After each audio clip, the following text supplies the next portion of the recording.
응? 뭐라고? 대출을 81%?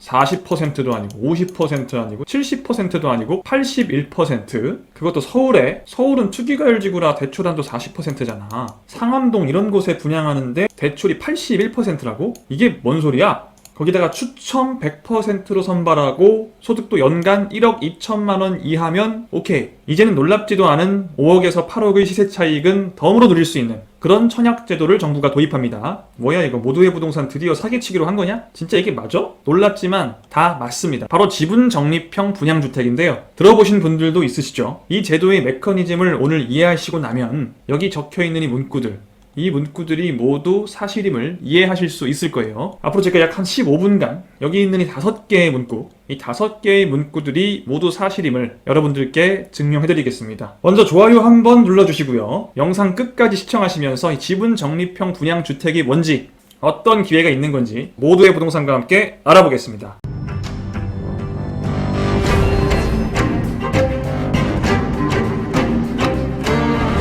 네, 안녕하세요. 모두의 부동산입니다. 지분 적립형 분양주택에 대해서는 들어보신 분들도 있을 거예요. 기사를 보셨을 수도 있고, 기사를 보시다 보면 긍정적으로 평가하는 기사가 있고 부정적으로 평가하는 기사들도 있죠. 저는 일단 대체적으로 긍정적으로 평가를 합니다. 일단 가장 큰 건 초기 자본이 그렇게 많이 들어가지 않는다는 거. 적은 돈으로 분양받는다는 게 요즘 많이 어렵죠. 그래서 제가 이런 자금 마련을 어떻게 해야 하는지에 대한 영상도 올려드리고, 또 2월 19일이 지나면 이 자금 마련하기가 정말 어려워진다, 선택지가 많이 줄어든다, 이런 영상도 제가 올려드리잖아요. 그런 상황에서 어쨌든 17,000세대에 한정된다고 하더라도 초기 자본이 좀 적게 들어가는 이런 분양 방식을 시행한다는 건 전 긍정적으로 봐요. 지난 10월 28일 기사인데요. 정부에서 지분 적립형 분양주택을 분양하겠다라고 발표를 했어요. 여기 설명이 나오는데 좀 크게 볼게요. 자, 지분 적립형 분양주택이 뭐냐? 일단 기본 개념이 뭐냐를 볼게요. 분양을 받은 사람이, 분양자가 최초 분양 시, 쉽게 얘기해서 분양받고 나서 20에서 25%만을 취득하여, 집을 분양받았는데 지분을 취득하는 거예요. 지분을. 얼마만큼? 20에서 25%. 5분의 1이나 4분의 1 정도. 요만큼의 지분만 일단 취득을 하는데 입주는 할 수 있어요. 내가 지분이 20%밖에 없긴 한데 들어가 살 수는 있다고요. 내가 20에서 25%의 지분을 가지고 있으면 나머지 75에서 80%의 지분을 누군가가 가지고 있어야 될 거 아니에요. 누군가는 건물을 소유하고 있어야 되니까 국가기관에서 이제 지분을 가지고 있겠죠. 75에서 80은. 여기에 대해서는 임대료를 내가 내야 되는 거예요. 나는 이만큼만 가지고 있는데 나머지는 내게 아니잖아요. 난 요만큼에 대한 값만 주고 들어왔으니까 나머지는 사실 남의 집이죠. 이 나머지에 대한 임대료를 내야 한다. 근데 시세 대비 낮은 수준으로 책정하겠다, 이런 개념이에요. 이 임대료가 뒤에서 나오는데 그렇게 생각보다 비싸지가 않아서 어차피 우리가 영끌에서 대출만 엄청 받으면 이자 내잖아요. 이자. 근데 그 이자에 비해서 그렇게 부담되는 수준은 아니에요. 그래서 처음에 입주할 때 20에서 25%만 내고 나머지는 안 내도 들어갈 수 있다는 거예요. 이게 20%면 일반적인 분양주택의 계약금 정도에 해당하는 금액이죠. 그러니까 일반적인 분양주택으로 봤을 때는 내가 계약금만 냈는데 입주를 한다라고 보시면 되겠습니다. 원래 계약금, 중도금, 잔금이 있잖아요. 이 계약금만 내고 일단 입주를 한 뒤에 중도금, 잔금은 나중에 낸다. 근데 얼마 동안? 한 20년에서 30년 동안 4년마다 틈틈이 내는 거죠. 그러니까 개념은 나머지 지분을 차츰 사들이는 개념인데 이걸 사실 중도금, 잔금으로 봐도 크게 무리는 없어요. 한마디로 이 지분 적립형 분양주택을 정리하면 20년에서 최대 30년 할부로 주택을 구매한다 라고 보시면 됩니다. 할부로. 일시불이 아니라 할부로. 지금도 3년 정도는 할부를 해주죠. 공공주택은 요즘 후분양이라서 거의 6개월이고 일반 민간주택도 3년 정도에 걸쳐서 돈을 내잖아요. 계약금 20, 중도금 60, 잔금 20 이런 식으로 내죠. 그거를 3년도 아니고 6개월도 아니고 한 30년 동안 나눠서 낼 수 있다. 그림으로 표현을 했는데 일단 20년 만에 지분을 100% 취득하는 모델이에요. 처음에 입주할 때 20에서 25%를 내가 지분 취득을 하고요. 4년 동안 돈을 벌어서 15%를 또 내고 8년 차에 또 15%를 내고 12년 차에 또 15%를 내고 계속 4년마다 15%씩 지분을 야금야금 가져와서 20년 차에는 100% 내 지분이 됐다 이거죠. 이게 어떤 개념인지는 아시겠죠? 지분적립형 분양주택이. 일단 지분적립형 분양주택은 공공분양에만 시행을 합니다. 민간 분양이 30년 동안 할부로 집을 팔겠다라고 할 리는 없죠. 민간 건설사가 우린 사회에 봉사하는 개념으로 30년 동안 나눠서 내. 그럴 리는 없잖아. 그래서 공공분양에만 적용이 될 거고, 분양가 상한제는 여전히 적용이 되기 때문에 분양가는 저렴할 겁니다. 그래서 상당한 시세 차익이 발생할 가능성이 크죠. 이미 지금 서울이나 주요 수도권에서 분양하는 주택들은 시세 차익이 요즘은 5억이면은 뭐 큰 게 아니죠, 이게. 7억, 8억까지 나오니까 이 정도의 시세 차익이 발생할 가능성이 크죠. 다 서울에서 분양할 거니까요. 지금 계획되어 있는 게 다 서울이에요. 서울 주요 지역이기 때문에 시세 차익이 뭐 이렇게 발생할 가능성이 매우 크죠. 자, 그래서 예를 한번 들어볼게요. 이제 시세가 한 10억 원 정도 되는 그런 아파트를 분양을 할 건데, 분양가 상한제가 걸려서 5억 원에 분양을 해요. 근데 지분적립형 분양주택이에요. 지분적립형 분양주택으로 5억 원의 분양가를 책정을 해서 분양을 했어요. 여러분이 당첨이 되시면 일단 여러분은 시세 차익 5억 원을 얻는 거죠. 이거는 뭐 굳이 지분적립형 분양주택이 아니더라도 모든 분양주택에 해당하는 얘기죠. 시세 빼기 분양가는 시세 차익. 제 영상 자주 보신 분들은 금방 계산 나오시죠. 여기서 초기 납부액을 20%로 한다고 합시다. 분양가는 5억이니까 20%면은 1억 2,500만 원이에요. 초기 지분 납부액은 1억 2,500만 원을 납부를 해요. 근데 또 여기에도 대출을 해줍니다. 여기에도 1억 2,500만 원 20%에도 대출을 해줘요. 이 액수에 LTV 40%까지, 서울이니까 LTV 40%까지 적용해서 대출을 해주죠. 요즘은 실거주 시에는 LTV 50%까지 되죠. 그것까지 여기도 적용시켜 줄 것 같긴 한데 50%가 될 것 같긴 한데 아직 확실하게 발표된 게 없어서 일단 40%로 계산을 합니다. 나는 1억 2,500만 원에 60%가 있으면 되죠. 그 금액이 바로 7,500만 원이에요. 1억 2,500만 원 곱하기 0.6을 하면 7,500이 나옵니다. 그럼 내 자본 7,500만 원에 나머지는 대출 받아서 1억 2,500만 원을 납부하면 전체 지분의 20%를 납부하는 것이 되고, 그럼 입주가 가능하다. 와, 그럼 7,500만 원만 있으면 되는 거야? 그건 아니에요. 초기에 필요한 돈이 납부하는 돈 말고 보증금이 필요합니다. 아까 말씀드렸죠. 내 지분이 이만큼밖에 없을 때는 공공지분이 많기 때문에 이 공공지분에 대한 임대료를 내야 한다. 이건 내 집이 아닌데 내가 쓰고 있는 거니까 이 부분에 대한 임대료를 내야 돼요. 내 지분이 4년 후에 많아졌어요. 그럼 임대료도 줄겠죠. 공공지분이 적어지니까. 임대료는 여기에 계속 비례하는 거예요. 우리가 대출을 받으면 대출 원금을 뭐 이것도 보통 30년 상환하잖아요. 이거를 상환함에 따라서 점점 이자가 줄죠. 원금 상환을 했으니까 원금이 적어졌고 그 원금에 붙는 이자가 줄죠. 거기에 해당하는 임대료도 점점 낮아지는 거죠. 제가 무슨 말씀 드리는지 아시겠죠?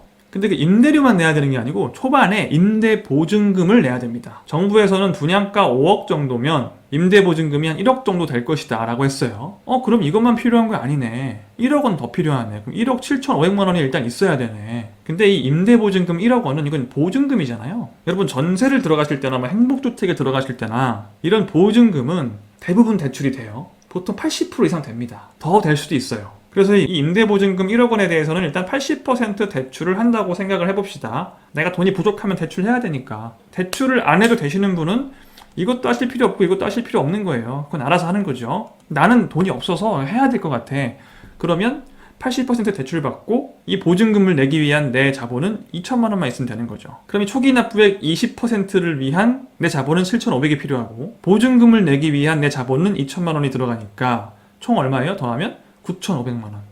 필요한 초기 자본은 총 9,500만 원이다. 분양가가 얼마일 때? 5억 원일 때. 이게 최저입니다. 최저. 물론 이런 한도들이 얼마나 늘어나느냐, 줄어드냐에 따라서 달라지겠죠. 아마 얘는 50%가 될 것 같아서 얘보다 좀 더 적어도 될 것 같긴 해요. 아마. 정확한 건 나중에 이 대출 부분이 정확하게 정해지고 나면 그때 말씀을 또 드릴게요. 일단 지금은 이 정도 금액을 마련하면 이 주택을 내가 입주할 수 있다. 분양받는 것뿐만이 아니고 입주까지 가능하다. 9,500만 원만 초기 납부를 하면 이건 분양가의 19%에 해당하는 금액이에요. 5억의 19%가 9,500입니다. 여러분은 81%는 안 냈죠. 19%만 내 자본으로 냈죠. 근데 입주할 수 있죠. 이게 무슨 말입니까? 사실상 81%를 대출받고 19%만 내 자본으로 납부하고 입주하는 거랑 똑같은 거예요. 그러니까 이게 지금 대출해주는 건 아닌데 진짜 대출은 이 초기 납부액 20%의 40% 그리고 보증금의 80% 이 정도까지긴 한데 결국 효과는 뭐냐? 실질적인 효과는 내가 81%를 대출 받아서 들어가는 거나 진배 없다. 이 얘기죠. LTV가 81%라는 게 아니고 대출을 81% 받는 효과가 있다. 왜냐? 내가 81%를 안 내고 입주하니까. 그러면 이게 81%를 대출 받았을 때에 비해서 좀 임대료잖아요, 지금. 이 임대료가 발생한다고 했는데 이게 너무 크지 않을까? 이 임대료가 이걸 대출 받았을 때의 이자와 좀 비스무리해야 실제로 대출 받은 효과가 있다라고 할 수 있는 거잖아요. 한번 볼게요. 자, 문제는 임대료인데 아까 말씀드린 이런 대출을 받지 않았을 때 내가 초기 납부액 20%와 보증금은 그냥 다 내 생 자본으로 냈을 때는 얼마 정도의 임대료가 발생을 하냐? 약 14에서 15만 원 수준으로 발생을 한다고 합니다. 정부에서 얘기를 한 거예요. 그렇게 많지 않죠. 그런데 여기에 이제 이 대출까지 내가 받았다. 내 자본은 19%만 넣고 요거 받고 요거 받았다라고 하면 지금 대출 금액이 1억에 80%면 8천만 원, 1억 2,500의 40%면 5천만 원이에요. 5천만 원. 8천만 원, 5천만 원, 총 1억 3천만 원 더 대출 받았다는 거죠. 1억 3천만 원 대출을 더했으면 3%로 연이자 3%라고 하면 1년 이자가 약 390이고 한 달에 한 32만 원 정도의 또 이자를 내야 되는 거죠. 대출 이자가 한 32만 원, 임대료가 한 14에서 15만 원, 합치면 월 한 50만 원인데 월 50이면 여러분이 영끌해서 제가 이런 영상에서 말씀드리잖아요. 실질적으로 LTV가 40%여도 이거를 뭐 감정가 기준으로 대출을 하면 실질적으로 분양가의 한 70% 이상까지 대출 받을 수가 있다. 이런 말씀을 자금 마련 특집에서 드렸었죠. 이렇게 받았을 때 근데 이자랑 이 합친 50만 원과 비교를 하면 더 비싸지 않아요. 이 임대료와 이자를 합친 게 이만큼을 대출받아서 이자를 내는 거에 비해서 저렴합니다. 오히려. 이 임대료는 초기 임대료고 조금씩 줄겠죠. 왜? 공공지분이 점점 줄어드니까 내 지분이 많아지고 공공지분이 줄어듦에 따라서 이 임대료는 줄어요. 이건 정확하게 계산을 해봐야 알겠지만 대출 이자와 큰 차이가 없고 더 적을 겁니다. 자, 그리고 한 달에 50만 원씩 내가 지출을 한다고 해봅시다. 그러면은 12달이면 600이죠. 600만 원씩 내가 20년 동안 내면 1억 2천이잖아요. 1억 2천. 근데 이건 점점 준다고 했죠. 점점 줄어들기 때문에 1억 2천까지 나올 수가 없죠. 한 1억 이하, 뭐 한 9천만 원 정도. 그런데 시세 차익이 얼마라고요? 5억이잖아요. 일단 시세 차익이 5억 발생을 하기 때문에 9천만 원 정도는 그냥 감수하고 들어가는 거죠. 이거는 굳이 지분적립형 분양주택이 아니더라도 일반적으로 분양을 받으시는 분들이 대출을 많이 끼시면 이거보다 더 큰 금액이 나오거든요. 뭐 1억 이상의 지출이 발생을 해요. 그래도 왜 들어가는 거예요? 그런데도 불구하고 왜 굳이 그렇게 영끌해서 대출 받아가지고 꾸역꾸역 분양을 받는 거예요? 분양가 상한제 때문에 차익이 그냥 발생하니까. 이 시세 차익이라는 거는 앞으로 집값이 오르냐 떨어지냐 이런 게 아니고 지금 내가 분양받는 순간 그냥 시세에 비해 내가 얼마나 싸게 샀느냐기 때문에 이미 시작할 때부터 5억, 크게는 뭐 7, 8억씩 이득을 보고 시작을 하는 거라고요. 그 다음부터 내가 좀 지출을 해서 한 1억 정도를 내가 냈다고 해도 집값이 갑자기 막 엄청 폭락하지 않는 이상 내가 뭐 크게 손해볼 일은 없지 않나 라는 생각으로 들어가는 거죠. 그러니까 이게 부담스러워서 지분적립형 분양주택을 안 들어가신다고 하시는 분들은 사실은 그냥 일반적으로 평소에 하는 과천 지정타 같은 시세차익 7, 8억짜리 분양도 받으시면 안 돼요. 내 자본 그냥 8억 내고 들어가실 거 아니면 내가 대출 연끌해가지고 들어가실 거면 이것도 분양받으시면 안 되죠. 사실 이걸 못 들어가시는데 이건 대출 금액이 더 크고 더 이게 많이 발생하는데 무슨 말씀인지 아시겠죠? 특히나 좀 있으면 이 영상 보셨죠? 2월 19일 지나면 서민들은 정말 내가 자기 자본이 꽤 많이 있는 사람이 아니면 이제 분양가 상한제 주택, 로또 전략이라고 하죠. 로또 분양에 당첨돼봤자 그냥 그거 날린다는 거죠. 통장만 날리고 끝난다는 거. 이 영상 보시고 걱정되시는 분들 되게 많죠. 그런 걱정되시는 분들께는 19% 자기 자본만 납부하면 들어갈 수 있는 이 지분 적립형 분양주택은 굉장히 좋은 대안이 될 수 있다라고 봅니다. 자, 이제 이건 아시겠죠? 그러니까 실제로 81% 대출받는 건 아니지만 81%를 대출받는 효과가 있다. 최대 30년간 상환할 수 있다. 이게 너무 길다? 그러면 나는 20년간 하겠다. 라고 할 수도 있는 거고요. 그럼 요거까지 봤어요. 그럼 이거 봅시다. 이거. 어디에 이제 분양을 하냐? 이 지분 적립형 분양주택이 어디냐? 아직 확실히 정해진 건 없어요. 없는데 다 서울시 일단 내 계획을 하고 있고 이 물량도 계속 바뀌어서 정확히 어떤 부지가 선정이 되느냐에 따라 달라질 겁니다. 많은 분들이 태릉 골프장, 용산 정비창 이런 아주 핵심 입지 이런 곳들에 지분 적립형 주택을 분양하지 않겠냐라고 추측하시는 분들이 계셨는데 이건 아닌 걸로 일단 기사가 나오고 있어요. 또 모르죠. 다시 또 포함될 수도 있고 모르는데 일단 지금 유력한 곳들은 마포, 상암, 중랑, 마곡, 문정 이런 곳들이에요. 아직 확정은 아니지만 살짝 살펴보면 서부 운전면허 시험장 부지, 요걸 이제 옮기고 여기다가 아파트를 짓겠다 그런 거죠. DMC 미 매각 부지, 이 둘 다 이제 상암동이고 난지공원 앞에 있어서 강서 쪽에서는 굉장히 좋은 입지죠. 이쪽 아파트 가격들이 지금 25평이 8.6억이에요. 33평 11.3억, 32평 10.5억, 40평 12억. 신축이 아닙니다. 구축인데 이래요. 그럼 신축 들어오면 가격이 구축이 10억이 넘는데 신축은 상당히 높겠죠. 이런 굉장히 좋은 입지들에 이제 분양할 예정이다. 이거는 정해지는 게 없기 때문에 나중에 또 정해지면 정확하게 또 말씀을 드리겠습니다. 가장 중요한 입주자 선정 방법은 뭐냐? 기뻐하십시오. 다 추첨이에요.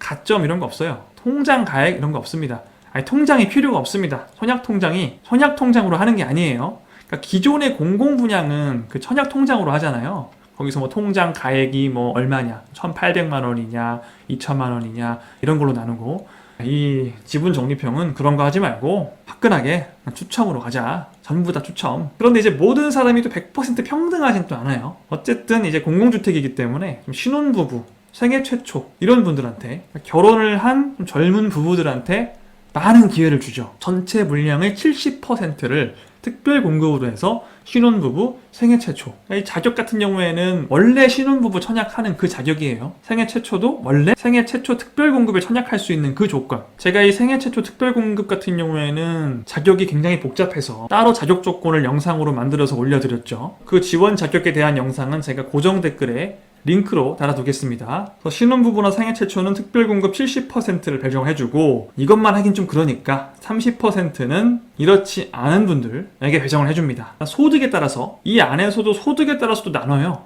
조금 치사한데, 내가 그래도 이런 신혼부부나 생애 최초는 아니지만 소득이라도 이 안으로 들어온다. 월평균 소득 130% 이하, 맞벌이 140% 이하. 맞벌이 140%면 연봉이 연수입이 한 9천만 원 가량 됩니다. 외벌이면 130%. 얘보다 약간 적겠죠. 8천 얼마 정도. 이 안에 들어오면 그래도 20%를 배정해서 추첨한다. 난 이것도 안 되고 소득 조건도 못 맞춘다 그러면 160%까지. 연봉이 1억 2천만 원 이하에 들어오면 10%를 배정해서 추첨하겠다. 연봉이 도시근로자 평균 소득의 160%가 넘어버리면 그 어디에도 들어갈 수가 없죠. 그래서 지분 적립형 분양주택은 연봉이 1억 2천만 원 이하. 정확한 금액은 또 연도마다 달라지니까 그 표를 확인하세요. 그래서 이런 식으로 선발을 합니다. 자, 그래서 요거 방금 증명해드렸죠. 그리고 요것도 말씀드렸습니다.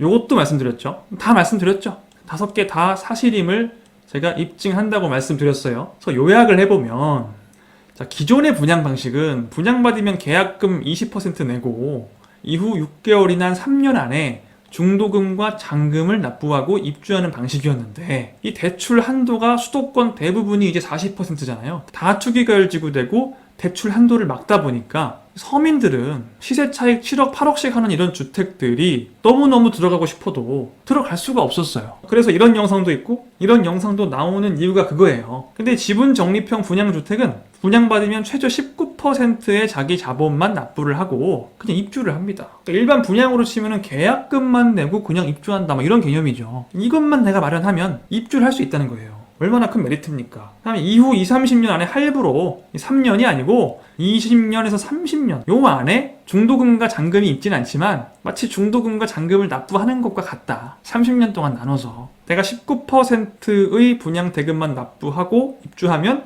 실질적으로 81%를 대출받는, 마치 LTV 81% 적용 효과죠. LTV가 81%라는 게 아니고, 이거 보고 LTV가 81%가 어딨냐 이러시면 안 됩니다. 곤란합니다. 그러니까 제 개인적인 생각으로는 일단 민간주택은 불가능하겠죠. 어떻게 민간 건설사한테 30년 동안 나눠받으라고 강제를 합니까? 그래서 민간주택은 돈 벌려고 건설사는 건물 짓는 건데, 이제 공공주택에는 좀 더 확대해서 적용해도 되지 않을까 하는 생각이 들어요. 요즘 제가 공공주택은 이 3년도 아니고 또 이 중도금 잔금 납부 기간이 6개월이에요. 6개월. 보통 후분양이라.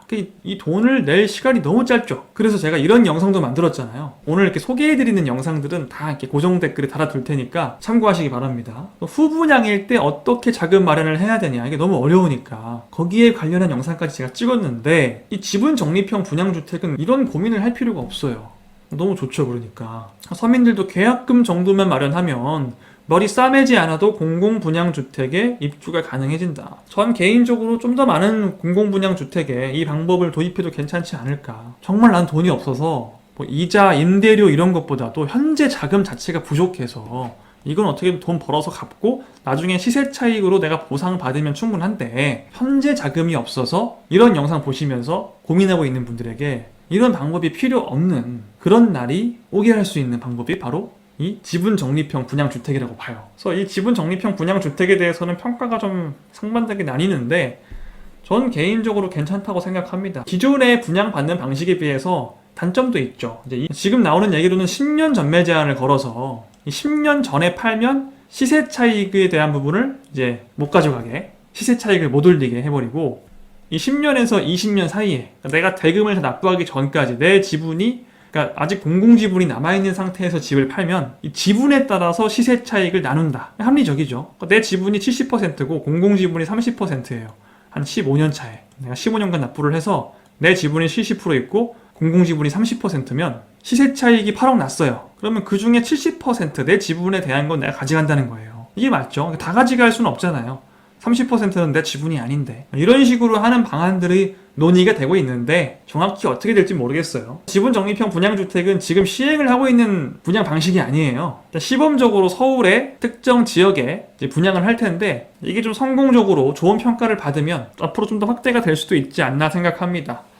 추후에 또 이 지분적립형 분양주택에 대해서 정책이 좀 정확하게 정해지고 국토부 발표가 좀 나오면 업데이트를 또 해드리도록 할게요. 오늘 제가 말씀드린 내용 중에서도 좀 세부적인 내용은 변경될 수 있는 부분들이 있겠죠. 그런 부분들은 제가 계속 업데이트 해드릴 테니까 앞으로 주시하시면서, 그래서 오늘은 이 지분적립형 분양주택에 대한 소개를 좀 드렸는데요. 어떤 분들께는 굉장히 좋은 기회가 될 것 같아서, 내가 일반적인 분양을 좀 받기 힘들다 하시는 분들께는 굉장히 좋은 대안이 될 수 있을 것 같아서 그런 분들께 좀 희망을 드리고 싶기도 하고, 그동안 지분적립형 분양주택에 대해서 이게 들으셨는데도 정확한 기본 개념은 알겠는데 실질적으로 이게 어떤 면에서 좀 이득이 있는지 이런 거에 대해서 약간 이해가 안 가셨던 부분들도 오늘 조금 제 영상을 보시면서 정리가 되셨을 거라고 생각해요.